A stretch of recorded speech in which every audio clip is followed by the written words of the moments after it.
Olá, olá, senhores. Vamos para mais uma aula de Polícia Judiciária Militar. Agora já na reta final, né? Depois de avaliarmos lá a prova do Bombeiro Militar, temos uma noção de como o CESP vai chegar nessa prova agora da próxima semana. Hoje nós vamos tratar especificamente, né, sobre a prisão preventiva. Alguns apontamentos aí propedêuticos iniciais e depois o modelo da peça, né? Então, sem mais delongas, vamos lá falar sobre a representação pela decretação da prisão preventiva, né? Primeiro, conceito e natureza jurídica. Conceito e natureza jurídica, a prisão preventiva, ela é uma medida cautelar. Lembrando que medida cautelar é o que se dá antes do trânsito julgado, é uma medida cautelar constritiva de liberdade, de natureza pessoal, porém, poderá ser decretada desde a fase do inquérito policial militar até o trânsito em julgado da sentença judicial, ou seja, eu tenho dentro do ciclo de persecução penal, né? Dentro do sistema de justiça criminal, eu tenho a fase policial, a fase processual e a fase de execução.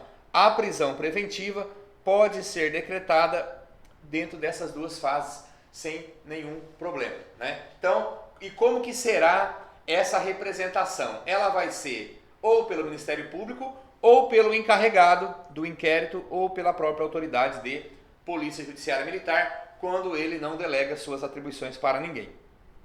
Dando continuidade aí, essa medida cautelar aplicada na fase inquisitiva, que é a fase do inquérito policial militar, visa salvaguardar o curso do inquérito policial, possibilitando assim a coleta de elementos probatórios. Aqui é interessante, ó, são elementos probatórios ou elementos de informação e não prova, porque a prova lá, pelo artigo 155 do Código de Processo Penal, são aquelas produzidas em contraditório judicial, com exceção das não repetíveis, das antecipadas e das cautelares, né? Então, relevantes para a investigação, sem que ocorram eventuais interferências prejudiciais produzidas pelo investigado. Olha só, gente. A medida ela é restritiva pessoal para o investigado no inquérito. Então, se essa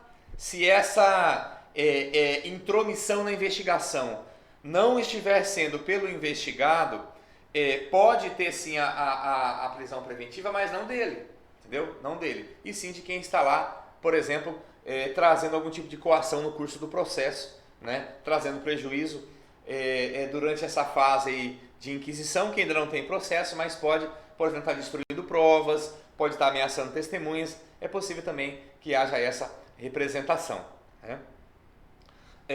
O professor Nestor Távora, ele ensina que a prisão preventiva ela possui uma característica cautelar ampla, sendo, nas palavras do professor, né, uma eficiente ferramenta de encarceramento durante toda a persecução penal. Ou seja, a persecução penal se dá antes do trânsito em julgado, né?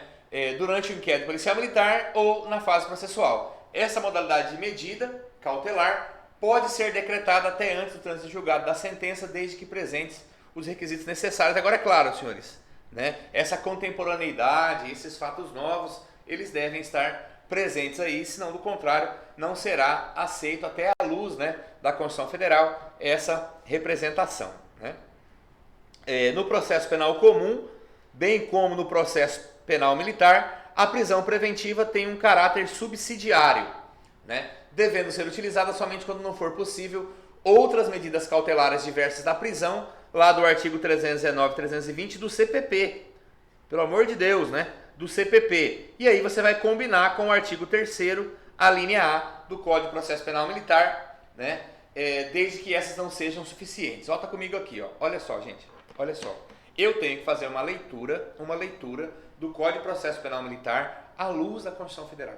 Então, no Código de Processo Penal Militar não tem essa de medida cautelar diversa da prisão, não. Lá é a partir do 254, prisão preventiva e pau na moleira. Porém, a Justiça Militar de Rondônia aceita, e nós falamos isso lá nas nossas aulas de processo penal militar, aceita em larga escala, inclusive quando vai decretar prisão preventiva, fundamenta que as outras não são suficientes, as outras medidas lá do 319 e 320 do Código de Processo Penal. E você vai combinar com o artigo 3º, a linha A do CPPM, que traz a possibilidade da aplicação subsidiária do CPP quando o CPM for omisso em algum assunto, nesses casos especificamente, né? Então tem aqui essa base e a sua fundamentação, né?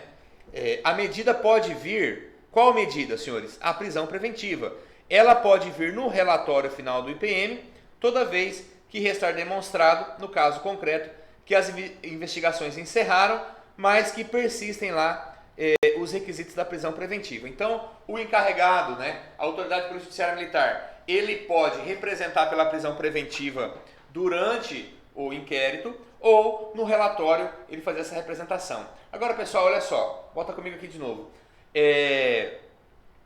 Essa representação, essa peça procedimental, ela pode ser um ofício ou pode ser aquela estrutura mais bonitinha que a gente faz na UAB, né, com o cabeçalho, tal, o endereçamento.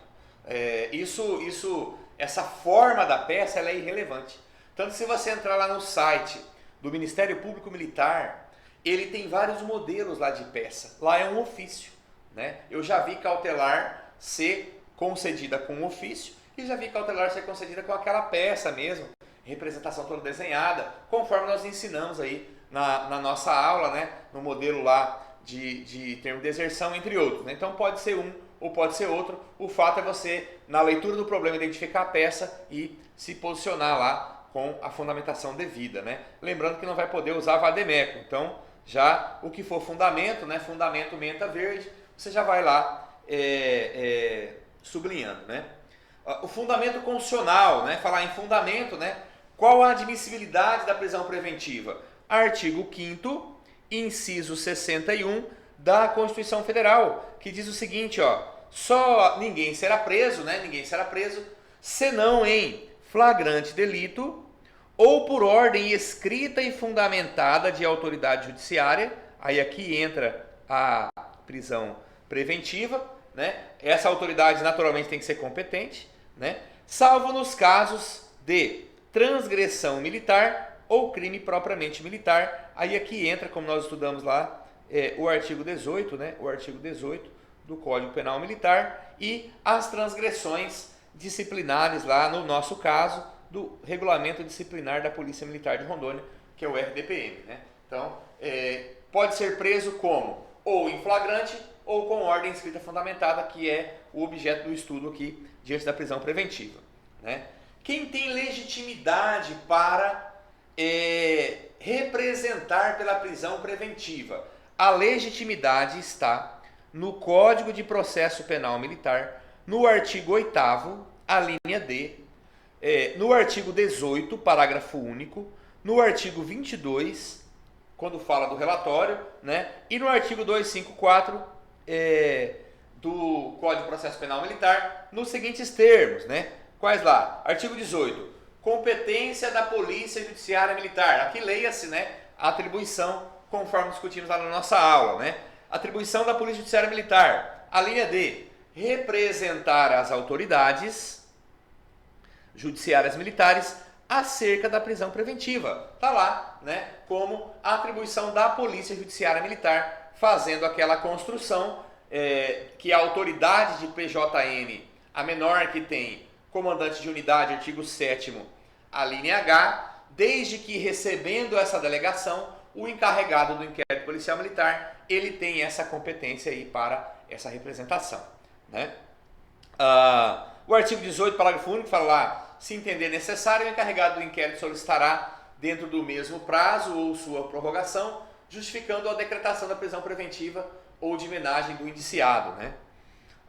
O 254 do CPPM, ele traz lá: a prisão preventiva pode ser decretada pelo auditor ou pelo Conselho de Justiça de ofício, a requerimento do Ministério Público ou mediante representação da autoridade encarregada do inquérito policial militar, em qualquer fase deste qual? IPM, né? Do IPM ou do processo, concorrendo os requisitos seguintes, né? Então eu tenho que ter o quê? 2 requisitos: prova suficiente do fato delituoso, né, que é a materialidade, e os indícios suficientes de autoria. Eu tendo esses dois requisitos, é possível lá a concessão dessa cautelar. Né? Com relação ao prazo, né? Por quanto tempo pode ficar preso alguém? Por quanto tempo alguém pode ficar preso em sede de prisão cautelar? O Código de Processo Penal Militar, ele não traz prazo, ele não estipula prazo para a prisão preventiva, podendo essa se estender até o trânsito em julgado da ação penal. Já aconteceu? Já aconteceu. Já aconteceu do militar ser preso preventivamente e ser mantido preso até ser condenado, aplicou-se a detração daquele período que ele ficou e ele cumpriu lá o restante da pena, porque foi devidamente lá motivado, né? Então, no entanto, é necessário ser observado que, se decretada em sede de inquérito policial militar, aí aqui é muito importante, né? Que é muito importante, se em sede de inquérito eu vou ter uma diferença no prazo. Lembrando lá da nossa aula, né? Qual o prazo do IPM, né? Prazo do inquérito policial militar. Eu tenho lá 40 dias, prorrogável por mais 20 pela própria autoridade, né? E depois o MP pode requisitar diligência. Mas se o encarregado estiver preso, aliás, se o investigado estiver preso, 20 dias de prazo sem prorrogação. Nesse sentido, então, se no curso do inquérito for representado pela prisão preventiva e for concedida pelo juízo, prazo de 20 dias para concluir o IPM, sendo esse prazo lá improrrogável. Outra observação, né? Outra observação aqui da Lei 13.964, não alcançou o Código de Processo Penal Militar.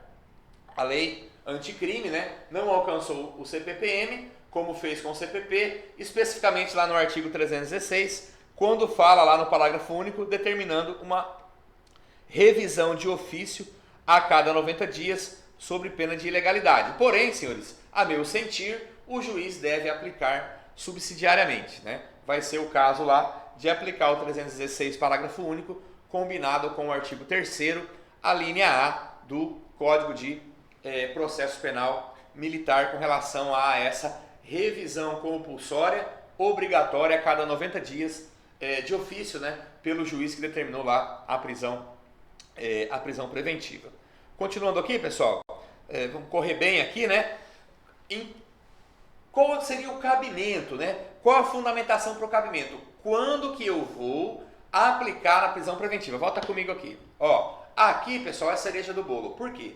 Porque se você errar a peça, você simplesmente está fudido.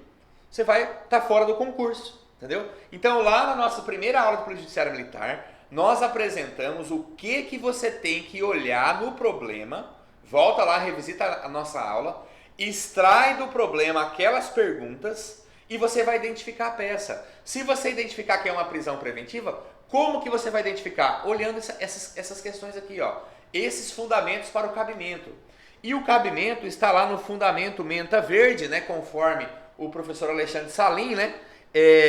Usa esse brocardo nos artigos 254 e 255 do Código de Processo Penal Militar. Ele vem trazer os casos e os requisitos de cabimento da prisão preventiva. Sendo o primeiro deles, né? Vamos lá, o 254, né? A prisão preventiva, desculpe, senhores, a prisão preventiva pode ser decretada pelo auditor do Conselho de Justiça, de ofício, a requerimento do Ministério Público ou mediante representação do encarregado do inquérito policial militar, né? Em qualquer fase deste, qual? Inquérito policial militar, concorrendo aos requisitos fatos. Prova do fato delituoso. Então, se eu falo de um homicídio, eu tenho que ter um corpo lá, né? Se eu falo de um crime sexual, eu tenho que ter lá a comprovação do delito, né? Um exame de corpo de delito. Se eu falo de um crime de lesão corporal, eu tenho que ter lá a lesão, né? Eu tenho que ter a prova do fato delituoso. E eu tenho que ter indício suficiente de autoria. E esse indício suficiente aí, professor, pode ser a palavra da vítima? Pode, senhores, pode. Nesta fase, para a prisão preventiva, testemunhas e palavra da vítima serve como indício suficiente de autoria para a concessão da prisão preventiva. Anote, sublinhe, né? consigne, como diz lá o professor Nestor Távora, né? Para que você não erre, tudo bem, pessoal? Então, esses dois requisitos, prova do fato delituoso e indício suficiente de autoria, fazendo aí a observação de que esse indício, ele pode perfeitamente ser a palavra da vítima, lógico, né? Dentro de uma circunstância ali aceitável, bem como a questão da prova testemunhal, né? Aí o 255. O 255 ele vem complementando, trazendo que a prisão preventiva, além dos requisitos do 254, ou seja, prova do fato delituoso e indício suficiente de autoria, deverá e não poderá ser fundamentada em um dos seguintes casos. Garantia, olha só pessoal, pode ser em mais? Pode. Garantia da ordem pública, conveniência da instrução criminal, periculosidade do indivíduo, segurança da aplicação da lei penal militar, e aqui se diferencia do CPP. Eu tenho 5 situações, né? Exigência da manutenção das normas ou princípios de hierarquia e disciplina militares quando ficarem ameaçados ou atingidos com a liberdade do indiciado ou do acusado. Isso pode ser, por exemplo, digamos que eu tenha lá um acusado, um investigado, que ele está cometendo crime de incitamento, crime, a revolta, a motim, né? Ele está influenciando para que haja uma paralisação dos militares, né? E ele está colocando em risco qual o bem jurídico aí? Né? A autoridade, a hierarquia, a disciplina, e ele pode ser preso fundamentado lá na linha E do 255, porque esses 5 requisitos, eles não são cumulativos, basta qualquer um desses casos, somado à prova do cometimento do fato, o indício suficiente de autoria do 254, para que eu tenha lá argumentos suficientes para a decretação da prisão preventiva. Vamos lá, pessoal. Dando continuidade, né? Requisitos cautelares, né? Requisitos cautelares. Eu tenho que ter alguns requisitos para que seja considerado aí essa possibilidade de prisão preventiva. Primeiro deles, né? Fumus commissi delicti. Fumus commissi delicti, né? Eu tenho lá pelo menos uma fumaça do cometimento do delito. Previsão lá no artigo 255 informa os requisitos da prisão preventiva. São aquelas 5 situações lá que vai trazer o fumus commissi delicti, né? Então eu tenho lá a garantia da ordem pública, conveniência da instrução criminal, periculosidade do indiciado ou do acusado, segurança da aplicação da lei penal militar e, por último aqui, né, exigência da manutenção das normas ou princípios de hierarquia e disciplina militares quando ficarem ameaçados ou atingidos com a liberdade do indiciado. E aqui a diferença, né, a diferença do CPP e do CPPM é que o CPPM são 5 causas, né? Sendo a quinta a linha E, justamente que trata da manutenção da hierarquia e da disciplina quando colocada em risco em razão da liberdade do indiciado ou do investigado, do acusado, né? Trata-se de um requisito cautelar, esses 5, onde deve ficar demonstrado que o crime ocorreu verificando, aliás, pessoal, aqui é 254, né? E o 255, né? Deve-se ficar demonstrado que o crime ocorreu verificando-se a materialidade, se é um crime material, naturalmente, né? Delitiva, direta ou indiretamente, bem como a sua autoria, através de indícios suficientes que se conecte o investigado ao fato, né? Eu tenho que ter lá uma ligação, né, entre quem está sendo investigado e o fato lá que foi cometido, né? Com relação à existência do crime, é indispensável um juízo de certeza para que haja a decretação da prisão preventiva, especialmente nos crimes que deixam vestígio, né? Por exemplo, uma lesão corporal, né, um crime sexual, embora não seja indispensável o corpo de delito, né?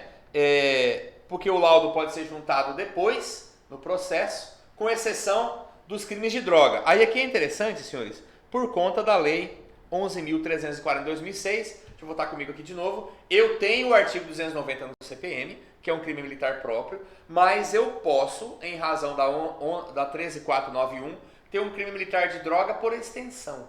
Por exemplo, o militar está portando droga fora da área sujeita à administração militar. Eu vou ter um crime de posse de droga para uso próprio? Tenho lá, combinando, né, o artigo 28 da 11.340 e 3, né, com o artigo 9º, inciso 2, a linha C. Aqui, pessoal, tem que consertar aqui, ó. Aqui é 11.343, tá? A 11.340 é a Lei Maria da Penha, né? Essa aqui é a 11.343, 2006, o artigo 50, ele diz que o teste de constatação, ele é condição de procedibilidade, né? Condição de procedibilidade para você comprovar lá o crime de droga, né? Eu já tive que atuar especificamente na prisão de um militar, onde o mesmo encontrava-se no quartel portando droga, né, para uso próprio. Então, a primeira situação foi feita a revista no militar, foi encontrado lá a droga, foi nomeado lá ad hoc um perito, né, perito ad hoc, o tenente foi lá, fez o teste de constatação, comprovou positivo para cocaína e o militar foi flagranteado lá pelo artigo 290 do CPM. Então, é uma situação muito embaraçosa, muito triste, porém, né, é o que está na norma, é o que tem que ser feito, né? Então, só observe essa situação para que você possa aí superar essa dificuldade, né? Se cair lá, por exemplo, um problema onde o militar está em lugar sujeito à administração militar, né, com droga para uso próprio, nós não há que falar, né? Não há que falar na lei de drogas e sim no 290. Agora eu posso ter também um crime de droga por extensão. Já finalizando aqui a nossa aulinha, nós vamos para o intervalo, pessoal, nós temos aqui, porém no que se refere aos indícios suficientes de autoria, e aqui entra aquele detalhe, né? Não é necessário a prova cabal, né, da autoria delitiva, bastando apenas indícios que liguem o fato a um autor ou partícipe do crime. A título de exemplo, temos como suficientes a inquirição de testemunha que ateste a autoria delitiva ou as declarações da própria vítima. Por exemplo, você pode estar diante de um crime sexual, né, um crime de violência doméstica, crime militar, né, pessoal? Onde a vítima, né, quando é inquirida, ela fala, não, foi o soldado João, foi ele que me ameaçou, foi ele que me torturou, foi ele que me espancou, foi ele que levou a minha carteira, foi ele que pegou isso ou aquilo, né? Aí você tem mais umas testemunhas, não, realmente eu vi a hora que 3 policiais naquela viatura abordaram lá o suspeito, né? Eu lembro de um caso muito emblemático lá de São Paulo, né? Foi até com um policial que foi meu contemporâneo de academia, né? 3 jovens sumiram, né? Os corpos foram encontrados dentro de um charco dias depois, mas o irmão de um deles, na hora da abordagem, estava passando dentro do ônibus e viu a viatura abordando o irmão dele. E ele olhou o número que estava em cima da viatura, né? E aí, através disso aí, a Polícia Judiciária Militar, né, chegou lá aos autores lá do triplo homicídio e resultou lá na condenação de todos os policiais, né? Então, pessoal, vamos fazer rapidamente um intervalo e voltamos na sequência aí com a segunda parte da aplicação da prisão, da representação pela prisão preventiva, ok? Voltamos já já.